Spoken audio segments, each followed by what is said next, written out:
সেবার গোগল বাবা মায়ের সঙ্গে গিয়েছিল দার্জিলিংয়ে মাত্র বছর 2 আগে। এর আগেও গোগল দার্জিলিংয়ে গেছে। তখন যে ঘটনা ঘটেছিল তা এতদিনে সবাই জেনে গেছে। 2 বছর আগের ঘটনা ছিল সম্পূর্ণ অন্যরকম। সে ঘটনা লোকজনের মধ্যে জানাজানি হয়নি, কোনো রকম হইচইও হয়নি।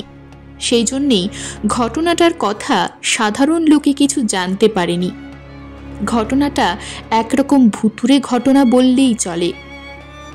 সেবার গোগল তার বাবা মায়ের সঙ্গে তার বাবার এক বন্ধুর বাড়িতে গিয়ে উঠেছিল এবং সেখানে অদ্ভুত এক ঘটনা তার সঙ্গে ঘটতে থাকে।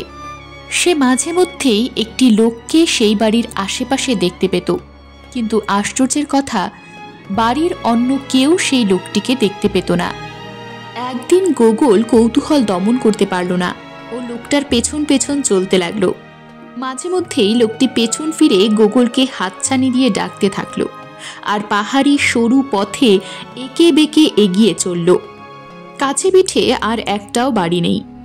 গোগল দেখল লোকটা এবার এক জায়গায় গিয়ে থামল, পেছন ফিরে গোগলকে ওপরের দিকে হাত তুলে দেখালো।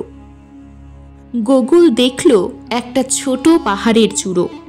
লোকটি হাতছানি দিয়ে সেই চূড়োয় উঠতে লাগলো। গোগলও উঠতে লাগলো।